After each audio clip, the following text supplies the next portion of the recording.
Hello magical souls, कैसे हो आप लोग? आई होप सो आप लोग बहुत अच्छे होंगे।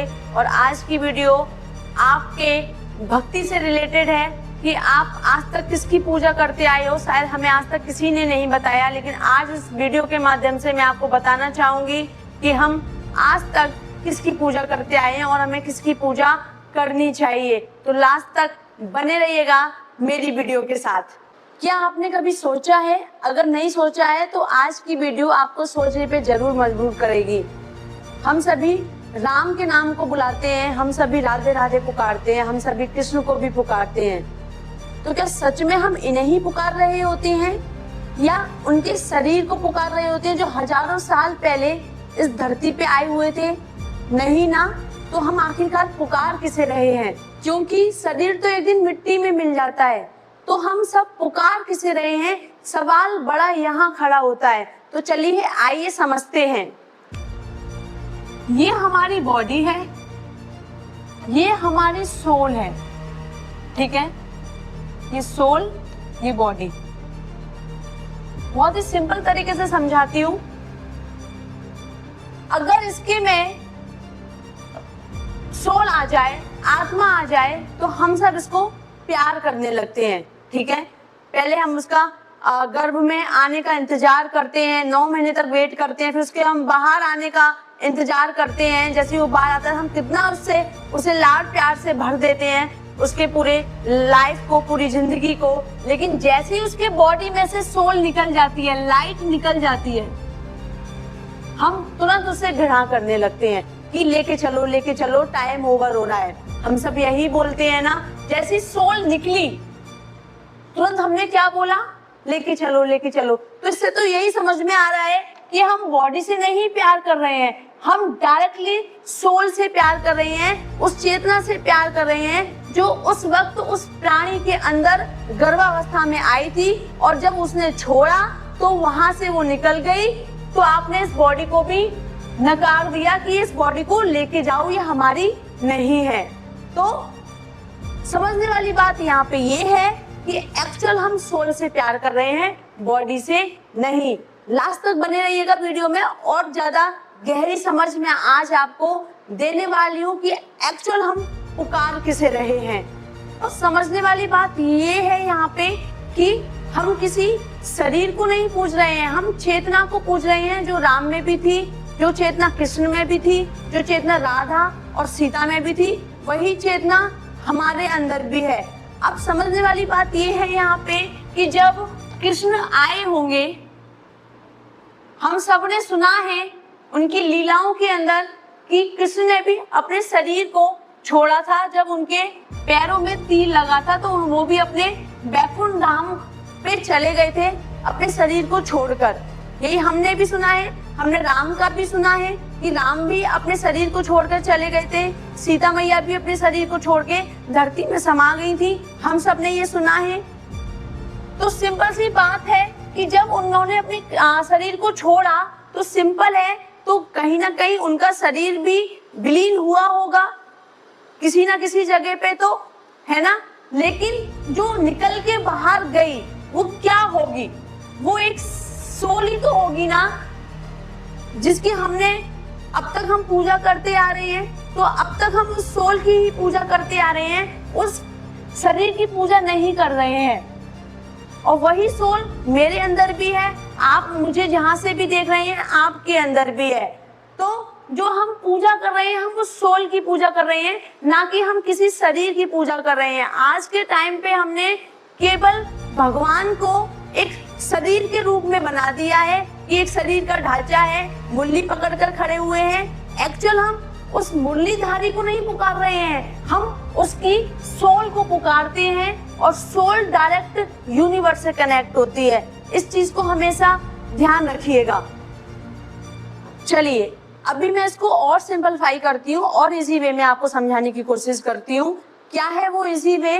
मान के चलिए अभी किसी का देहांत हो जाता है, ठीक है? किसी ना किसी का हमारे घर में हुआ भी होगा, ऐसा नहीं है कि हुआ नहीं होगा, है ना। तो हम कभी ये क्यों नहीं बोलते भगवान उसके शरीर को शांति दे? हम हमेशा यही क्यों बोल रहे होते हैं भगवान उसकी आत्मा को शांति दे? हम सबको पता है कि शरीर मिट्टी में विलीन हो सकता है, लेकिन हमारी जो चेतना है वो अजर अमर है, वो कभी भी नष्ट नहीं हो सकती। ये बात हम सबको बहुत अच्छे से पता है। तो जो हम कृष्ण और राम की पूजा करते हैं वो हम कोई उनके स्ट्रक्चर जो हम सब ने बनाया हुआ है, जिस रूप में भी हम उनको देखते हैं, हम उस रूप की पूजा नहीं कर रहे हैं, हम उस आत्मा की पूजा कर रहे हैं जो पूरे ब्रह्मांड के अंदर है और हम सब के अंदर भी है। उस ऊर्जा की पूजा करते हैं जो इस ब्रह्मांड से कहीं ना कहीं कनेक्ट है, हम सब से कनेक्ट है, क्योंकि ये ब्रह्मांड बहुत बड़ा है, बहुत ज्यादा विशाल है। हम तुच्छ मात्र हैं, एक ये ऐसे समझ लीजिए कि हम एक मच्छर के समान है इस ब्रह्मांड के अंदर। तो ये ब्रह्मांड बहुत बड़ा है, बहुत शक्तिशाली है, और ये आत्मा जो हमारे अंदर है वो भी बहुत ही ज्यादा शक्तिशाली है। ये आगे मैं भी इस टॉपिक पे कवर करूंगी, तो लास्ट तक बने जरूर रहिएगा। अब समझते हैं कि नाम जप क्या है। नाम जप हम जो पुकारते हैं, फिर हम किसे पुकार रहे हैं ये पता होना बहुत ज्यादा जरूरी है। देखिए सिंपल सी बात है, नाम जो नाम है ना वो एक एनर्जी है, वो एक एनर्जी है, ठीक है। ये मैं हिंदी में इसलिए लिख रही हूँ कि सब व्यूअर्स समझ लें बहुत अच्छे से, बहुत इजीली तरीके से, कि नाम एक एनर्जी। जब आप नाम लेते हो ना तो एक एनर्जी चारों तरफ जागृत होती है हमारे, लेकिन वो उन्हीं लोगों की जागृत होगी जो थोड़ा सा मेडिटेशन को समझते हैं, ध्यान को समझते हैं, ठीक है। अब जब हम नाम जब करते हैं तो आपको क्या लगता है, आप सीधा कृष्ण को पुकार रहे हैं, सीधा आप राम के देह को पुकार रहे हैं? नहीं, ये एक एनर्जी है जो सीधे आप ब्रह्मांड को कॉल करते हो, आप ब्रह्मांड को पुकार रहे होते हो। ऐसे समझाती हूँ, मान के चलिए आपने राम जप लिया या आपने राधा जप लिया, तो आपको जैसे आपने नाम जप किया आपको एक एनर्जी सी अंदर फील हुई, या आप बहुत ज्यादा स्ट्रेस में हैं, तुरंत थोड़ा सा स्ट्रेस कम हो गया। क्यों कम हो गया? कभी आपने ये बात सोच के देखी है? क्योंकि आप सीधा उस डिवाइन एनर्जी से कनेक्ट हो रहे हैं। क्यों हो रहे हैं? क्योंकि मान के चलिए विवेकानंद आए इस धरती पे, ठीक है। अब विवेकानंद एक बहुत अच्छी एनर्जी से, जैसे आप देख रहे हैं गौतम बुद्ध मेरे पीछे लगे हुए, एक बहुत अच्छी एनर्जी इनकी रही, ठीक है। अगर आप गौतम बुद्ध का भी नाम पुकारेंगे ना, ठीक, तो तब भी एनर्जी आपको वैसी ही मिलेगी जैसी आपको राम और कृष्ण के नाम से मिलती आई है। क्यों? क्योंकि आप एक अच्छे एनर्जी के नाम को पुकार रहे हैं। अभी मैं आपसे बोलूँ आप रावण के नाम को पुकारिए, तो आपकी जो छवि है ना उसकी आपके अंदर वो एक नेगेटिव छवि बनी हुई है।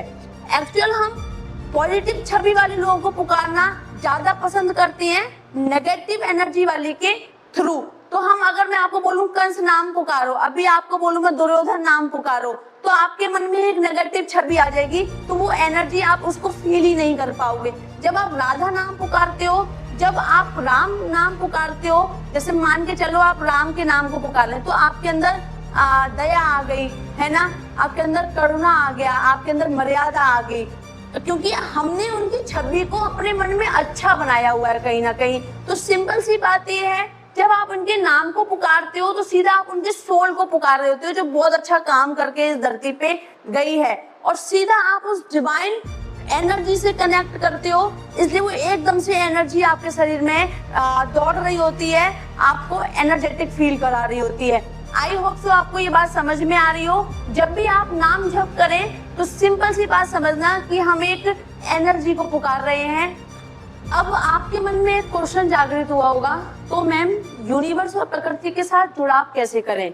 तो देखो यहाँ हमें ये समझना बहुत ज्यादा जरूरी है, राम कृष्ण सीता ये कोई एक व्यक्ति नहीं है, ये एक ऊर्जा है। जैसे मान के चलिए राम है मर्यादा का स्वरूप है, कृष्ण है बुद्धि और धैर्य का स्वरूप है, राधा रानी है वो है प्रेम का स्वरूप है।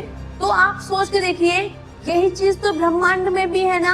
अगर आप ब्रह्मांड और प्रकृति से प्रेम करते हैं तो वो आपको दुगना देना स्टार्ट कर देती है। लेकिन जब आप नाम जब जो करते हैं पूर्ण जागरूकता के साथ करते हैं तो क्या होता है वो आपके अंदर एनर्जी क्रिएट करने लगता है। मैंने बहुत सारे लोग ऐसे देखे हैं जो नाम जप कर रहे हैं फिर भी स्ट्रेस कम नहीं हो रहा, नाम जप कर रहे हैं फिर भी कहीं ना कहीं थॉट्स कम नहीं हो रहे माइंड के अंदर, नाम जप कर रहे हैं फिर भी परेशानियां जीवन में कम नहीं हो रही।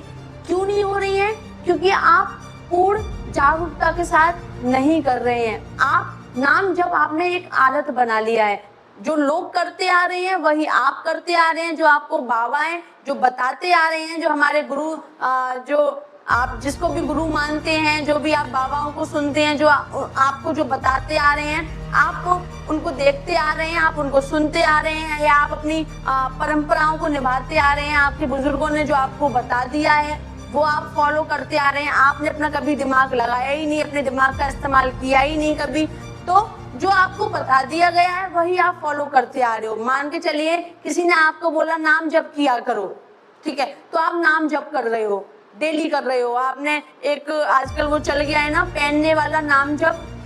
देखिए, नाम जप करना बुरा नहीं है, नाम जप करना एक बहुत अच्छी चीज है, लेकिन तब अच्छी चीज है नाम जप करना जब आप एक पूरी जागरूकता के साथ उसको कर रहे हैं, जब आप पूरी एनर्जी को समझ के उस नाम जप को कर रहे हैं ना, तो आपका नाम जपना सही दिशा में काम करेगा। बहुत सारे लोग बोलते हैं कि नाम जप करने से तो कुछ नहीं हुआ, मेरे बॉडी की प्रॉब्लम तो ठीक नहीं हुई, मुझे तो नींद की प्रॉब्लम है, मेरी नींद की प्रॉब्लम भी ठीक नहीं हुई। वो इसलिए नहीं हुई क्योंकि आप पूर्ण जागरूकता के उसके ऊपर है ही नहीं। आप जब तक जागरूक नहीं होंगे तब तक आपके ऊपर कोई नाम जप काम नहीं करने वाला। अब जैसे आपके मन में एक सवाल और भी उठा होगा कि जैसे प्रेमानंद महाराज तो नाम जप के लिए ही बोलते हैं, वो इसलिए बोलते हैं। बात को यहाँ समझने वाली चीज है कि इसी प्रोसेस है ना, कुछ नहीं तो कुछ तो सही। आप मान के चलो ध्यान एक टफ प्रोसेस है, अगर आप नाम जप कर पा रहे हो, ध्यान नहीं कर पा रहे हो तो नाम जप ही सही। अगर आप मंदिर जा पा रहे हो तो नाम मंदिर ही सही, क्योंकि वहां एक एनर्जी तो है ना। तो किसी न किसी से जुड़ाव होना बहुत जरूरी है। तो जागरूक होकर नाम जप कीजिए। एक एग्जांपल से आपको और समझाती हूँ मैं। देखिए, मैंने आपको कितने सारे एग्जांपल अभी दिए हैं, मुझे लगता है 2 से 3 एग्जांपल मैं आपको अभी और भी दे चुकी हूँ पहले। तो जो मैं सभी को देती हूँ, अपने क्लाइंट्स को भी देती हूँ, आज मैं आपको भी देना चाहती हूँ कि मान के चलिए एक अर्जुन है, एक दुर्योधन है।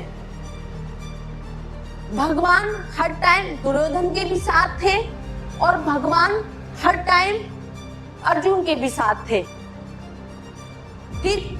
लेकिन जो दुर्योधन की चेतना थी वो पूर्ण अंधकार में थी, और जो अर्जुन की चेतना थी वो पूर्ण किसमें थी? रोशनी में थी। वो पूर्ण जागरूकता में थी, वो जागरूकता में नहीं थी। किसकी? दुर्योधन की सोल, ठीक। अब भगवान भी उसके सामने थे, अर्जुन के भी सामने थे। अर्जुन पूर्ण समर्पण था उस ऊर्जा और चेतना के प्रति, और दुर्योधन अहंकार में था, क्रोधी था, ठीक। तो जब आप इन सब चीजों में हैं, फिर भी आप उस ऊर्जा को नहीं समझ पा रहे हैं, तो आप क्या है? भगवान आपके सामने कितना भी आ जाए, आप कितना भी नाम जप कर लें, लेकिन आप पूर्ण उजियारे में नहीं आ सकते। क्यों? आपने समर्पण किया ही नहीं, आपने पूर्ण जागरूकता का कभी अनुभव किया ही नहीं। तो आप कितना भी नाम जप कर लेंगे, आपके ऊपर वो काम नहीं करेगा। अब आप कहेंगे मैम ऐसे प्रेमानंद महाराज तो नहीं बोलते हैं। वो इसलिए नहीं बोलते हैं कि कुछ से कुछ तो भला है ना। तो सिंपल सी बात, समझने वाली बात यहाँ पे ये है कि ध्यान में बैठिए, मेडिटेशन कीजिए। आपके जितने भी पास के ट्रॉमास हैं, सबसे पहले उन्हें निकालिए बाहर। फिर जब आप खुद को खाली करके बैठेंगे तो आपको मेरी बात समझ में आने लगेगी। आपके अंदर एक आनंद उठने लगेगा। मेडिटेशन करने के बाद आपके अंदर एक जागरूकता उठने लगेगी। आप सवाल करने लगेंगे। अभी आप देखो, आज का युवा सवाल ही नहीं करता लोगों से, वो जैसा उसे बता दिया गया है वो वैसा उसने मान लिया है, ठीक है। जब आप पूर्ण जागरूकता में आ जाते हैं तो आपके अंदर सवाल उठने लगते हैं कि ऐसा क्यों हुआ है, मुझे भी बताइए, है ना। तो सिंपल सी बात को हमें यहाँ समझना है कि ये एक एनर्जी है और इस एनर्जी को समझना हमें बहुत ज्यादा जरूरी है। एक ये ब्रह्मांड है और इस ब्रह्मांड को हम हर दिन रात पुकार रहे हैं। जब आप इस भाव से चीजों को करते हैं तो आप देखो ब्रह्मांड आपको कितना प्यार करने लगेगा, आपको कितना दुलार करने लगेगा। शायद आप इस चीज को अभी एक्सपीरियंस नहीं कर पाएंगे, लेकिन जब आप मेडिटेशन में बैठेंगे तो आपको ये चीजें समझ में आने लगेंगी। अगर पूरी वीडियो समझ में आई है तो उनके साथ शेयर करना बिल्कुल मत भूलिएगा। जो समझना चाहते हैं कि एक्चुअल नाम जप है क्या, ब्रह्मांड है क्या और मेरी शक्तियां क्या हैं, पूर्ण जागरूकता में आना चाहते हैं जो लोग, उनके साथ इस वीडियो को शेयर जरूर कर दीजिएगा, बेल आइकॉन जरूर दबा दीजिएगा। नेक्स्ट वीडियो के लिए यहाँ पे आपको meditation, healing and breathing techniques, workout, कैसे आप अपना वेट मैनेज कर सकते हैं, इससे रिलेटेड वीडियोस मैं डेली डालती रहती हूँ। ट्रैवल से रिलेटेड वीडियो मैं डालती रहती हूँ। कैसे आप अपने आप को स्वतंत्र कर सकते हैं, कैसे हर एक लेडीज अपने आप को जागरूक कर सकती है और अपने आप को हर एक परिस्थिति से निकाल सकती है, इससे रिलेटेड कंटेंट आपके लिए मैं लाती रहती हूँ। तो जरूर बेल आइकन दबा दीजिएगा। बेल आइकन दबाने से क्या होता है, मेरी वीडियो के नोटिफिकेशन आप तक पहुँचते रहते हैं टाइम टू टाइम। तो सब्सक्राइब जरूर कर दीजिएगा। और अब लास्ट में एक बात बोलना चाहूंगी कि जब भी आप नाम जप करें तो आप फील करिए कि आप पूरे ब्रह्मांड को पुकार रहे हैं, क्योंकि ब्रह्मांड की दिव्य शक्ति आज भी है, कल भी थी और हमेशा रहेगी। और जब आप ब्रह्मांड को पुकारते हैं ना, तो ब्रह्मांड सच में आपकी सुनता है। आप जो चाहते हैं वो आपके जीवन में फुलफिल होने लगता है। तो जब भी आप पुकारें तो ब्रह्मांड को फील करके पुकारिएगा। नमस्कारम।